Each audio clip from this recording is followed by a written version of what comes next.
Hey everybody, it's Amy B, and here's an agent hack for you that you may not even realize you've already been doing. All right, so this is also kind of a little bit of a book report. I have read and listened to this book, Essentialism, 3 times this year, since the spring. And really highly recommended. It's changed the way that I look at my businesses, what I prioritize. It's given me a great excuse to sleep more, and it's given me this understanding of a concept that I recently realized. I had a big light bulb aha moment, and it definitely applies to real estate, so I wanted to tell you guys about it. And again, it comes from this book, Essentialism by Greg McKeown. And the book, even just the image of the cover goes from craziness to really clearness. And that's what my year is all about. My word of the year is simple. So I'm looking for ways to keep things simple. All right, so the image that I posted for the teaser for this was a skull and crossbones. And it was kind of ominous. And it said fish or cut bait. So if you like what you're hearing and you want to learn more about essentialism and this concept of fish or cut bait, go below in the comments and type fish or agent hacks, whichever one you'd like to choose. All right, so what I learned in this book that is so imperative and interesting to me is this concept called sunk cost bias. If you know what a sunk cost bias is already, good for you, because I did not know what this was. And once I understood what it was, I had some major light bulbs go off, and it made me feel so much better about some of the things that I was already doing in my business and in my life that made a lot more sense for me. So maybe if you understand what a sunk cost bias is, you can get some clarity around it and feel good about it, okay? So here's what it is. Sunk cost bias is the tendency for humans to continue investing in something that clearly is not working. Think about that. It's our tendency to keep investing time and money in something that's not working, right? Because it's our human nature to want to avoid failure at all costs, especially realtors with high egos. We want to avoid failure. So in order to avoid failure, people will often continue spending more time and more effort and more money to try to fix what isn't working instead of cutting their losses and moving on. Have you ever been in a situation like this? Have you ever felt like if you put more money or time or effort into something, then it will work, right? And sometimes after you do that for so long, you have to just realize that it's not going to work. And you have to cut your losses and move on to something that will work, especially in real estate, right?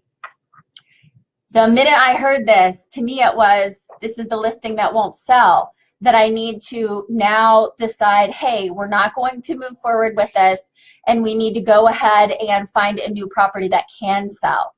All right, so this sunk cost bias effect, in this book, it suggests that it's irrational thinking, irrational decision making. You're not making rational, smart decisions when you continue to invest time, money, and effort in something that's not actually going to do anything. The more we invest, the more determined we become to see it through and to see our investment pay off. The more we invest in something, the harder it is to let go.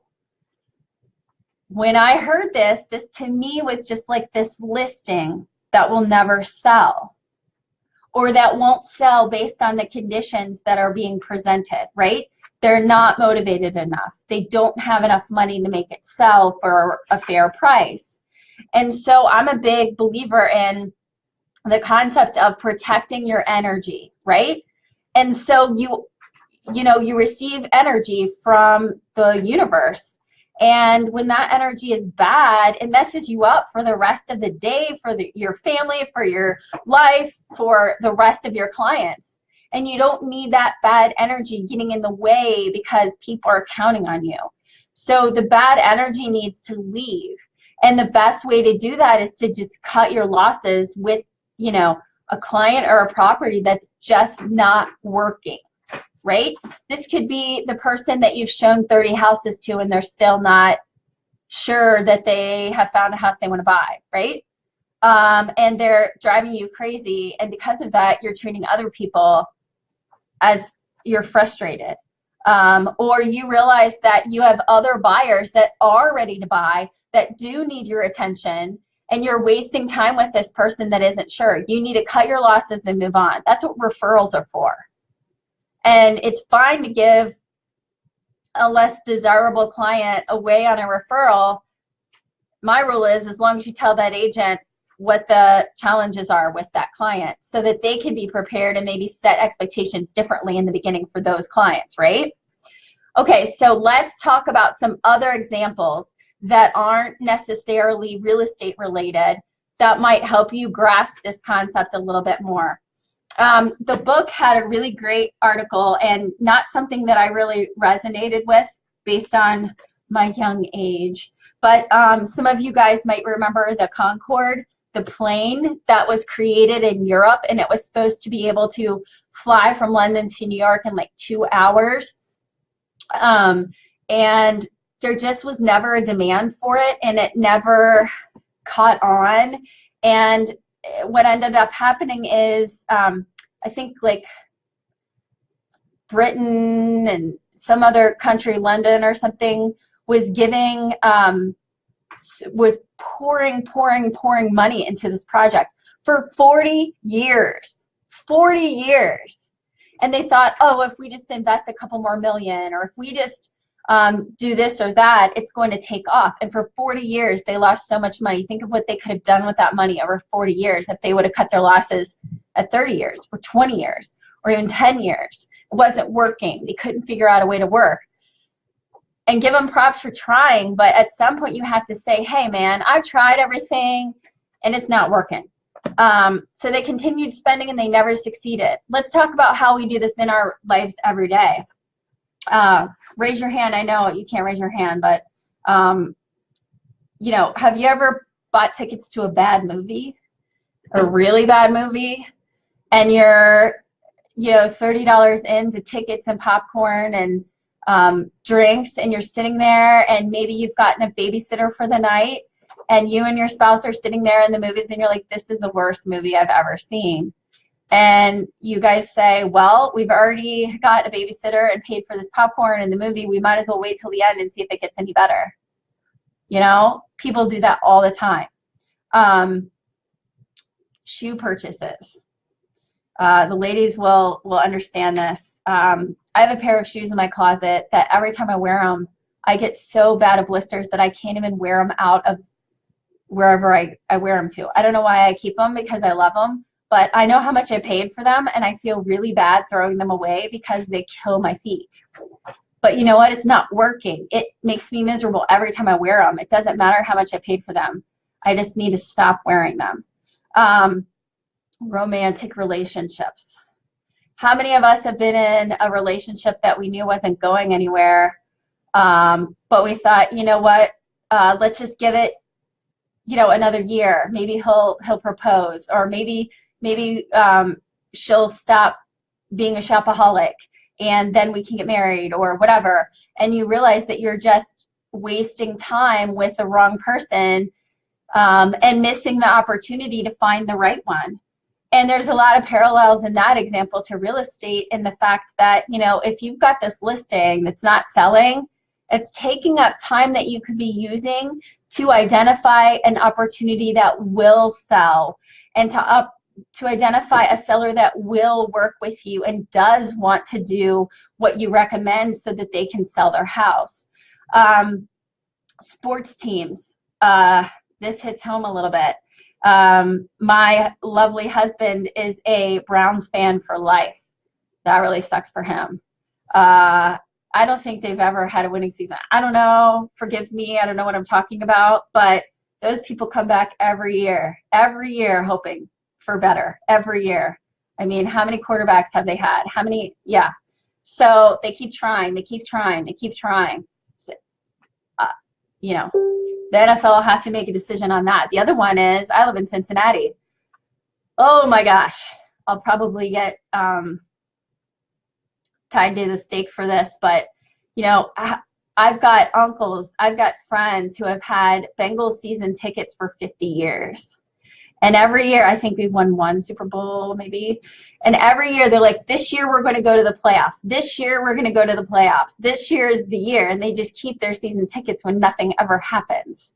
I appreciate being a fan of something. I certainly am a fan of a lot of things, but I also know when my expectations are unrealistic.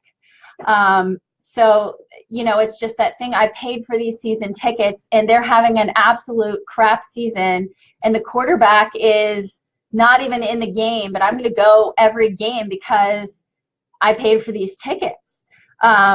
That's, you know, sunk cost effect. And then, you know, again, I've alluded to this multiple times. It's the idea of listings and buyers.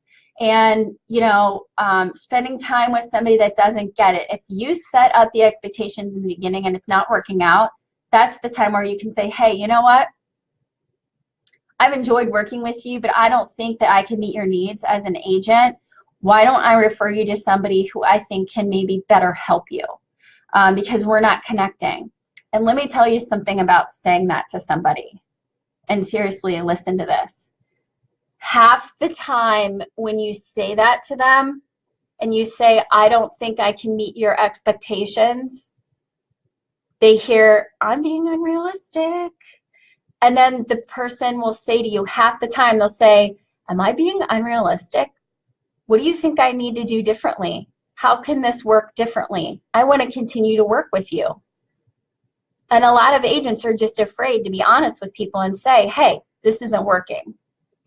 And sometimes when you bring that to their attention and you kind of slap them in the face with that, they'll be like, well, shit, I like this girl. I want to keep working with her. What do I need to do? What's not aligned right? Because as agents, we all want everybody to like us, right? And we want them to like us and we want to do what they want. But a lot of times we need to lead them. And it's our job to tell them, hey, you know what? This isn't working. I can find you another agent. And if they say, hey, you know what? I would really like to continue this. What do I need to do? Then you've got a 50% chance of keeping them and really get them cleaned up and going in your direction. So the book recommends a couple of things. So I'm just going to tell you. The people that can't break free of this sunk cost bias say to themselves, if I just keep trying, I can make it work. The people that won't break free of the sunk cost bias hate admitting mistakes. Geez, I hate admitting mistakes too, but you know what? I think a huge mistake is staying with something longer than you need to and making people believe that you can meet their expectations when you can't. And it's okay not to meet somebody's unrealistic expectations. You're not using the word unrealistic, but you're telling them that you can't meet their expectations, and that is okay. A person that can't break free also says, why stop now when I've already invested so much in this project? On the other hand, this is what you should be asking yourself when you feel like you're spinning your wheels, right? When you're looking to cut bait, this is what you say. You say, if I weren't already invested in this project, you know, if I haven't already spent time and money and effort on this project, how much would I now invest? Would I do this again, basically? If I had it to do all over again, would I do this again? And really be honest with yourself. If you know what you know, would you do it again? The other question to ask is, what else could I do with this time or money if I pulled the plug now? Another way to phrase that is, if I say yes to this, what am I saying no to? So if you continue to say yes to a listing or a buyer that's causing you stress unnecessarily because they're unrealistic, and you continue to say yes to them, what are you saying no to? Are you saying no to other opportunities that you might have to work with a buyer that loves you and listens to everything you say? Are you saying no to being able to have the time and the right mindset to go look for better business? Are you saying no to your family because Your kids want you to go to their soccer game and you can't because you're driving around showing some jerk property that can't make a decision after seeing 50 houses. Sunk cost bias. Sometimes you got to cut bait and move on. And that's what this is about. I'll say one of my favorite quotes. A mistake repeated is a decision. So doing this over and over, you're making a decision to lose and waste time, money, and effort on something that's not going to work, when you could repurpose it to something that will work or something that you enjoy more. And I always like to say, you know, when you make a mistake, always look at it as, how can I avoid this issue in the future? What is the solution that I can make, or the rule that I can put in place so that this never happens again? And then be sure that you put that in place for yourself. And then, you know, the other thing is that you have to admit failure to begin success. And again, what this book says is a lot of people don't want to admit that they've made a mistake. They don't want to admit failure. And real estate agents tend to have high egos, and high egos don't like to admit failure. But failure gets us closer to success. When we experience failure, that's the best learning that you can have. And learning from that failure takes you to, you know, a sharper knife next time, and a better way to look at things, and a more careful decision-making process. And, you know, I have this course called Sell 100% of Your Listings. And the very first thing we do in the course is we pre-qualify the seller. And everybody thinks I'm joking when I say I'm actually trying to disqualify them, because I don't want somebody that's going to suck my energy out for my family, my team, and my other clients. So I'm looking for the right fit every time. We do the same thing in the buyer course that we're putting out. We pre-qualify them in the beginning to make sure that they understand what the expectations are, so that when we decide to move forward with these clients, they're realistic and they know exactly what to expect. And we know that we have done a good job of preparing them for what's about to happen. And if it doesn't work out based on that, that's okay. We can move on to another client that will follow that understanding. There was something else I was going to say, but I just completely lost track of it. However, I can't recommend Essentialism enough. I listened to it on Audible multiple times, and then I'm one of those people that had to have the book, and then I have notes all over the book. And it's just a really fantastic book. A couple of other things in the book. So what I was going to say is, you know, my whole life I've been really good at cutting bait. And trying things and them not working, and then cutting bait. And I always felt like I was like a quitter for that, or that I was giving up too easy on things. And that was just like internal inside of me. And, you know, there would be listings that I would take, and after 2 months, I would say to the client, you know what, this isn't going to work. We're not going to be able to get you what you want for the property, and I'm not going to continue to market this for 6 more months just because that's what our contract says. And they appreciated that so much. But other people would look at that, other agents or whatever, and would say, you're just quitting. Why are you giving up? You know, whatever. Well, they don't know what I know. And, you know, being a high D personality, we think differently and we make decisions a little bit differently than most people.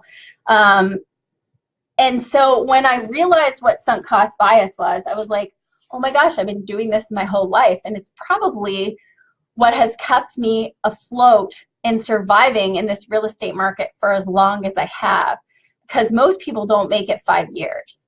And I think I'm going on to year 13. And it's because we make decisions based on what's working and what's not working. And if it's not working, you just got to move on so that you can find other opportunities. If I continued to stay with every opportunity I had that wasn't going to work, I probably wouldn't make it 13 years. I probably wouldn't have sold 500 homes. But, you know, there's a number that I didn't sell to.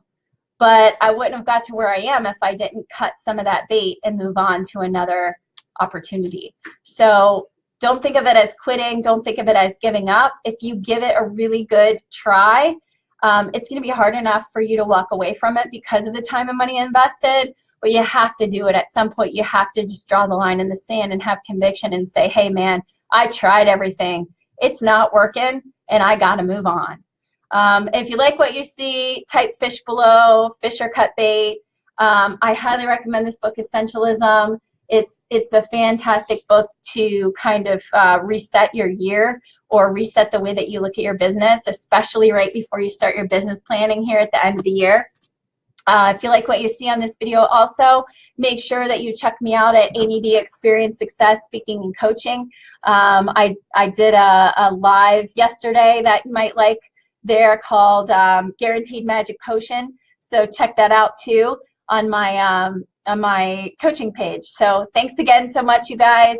I hope that this really resonated with you. If you have any experiences or examples of that, feel free to share down in the comments or shoot me a quick private message.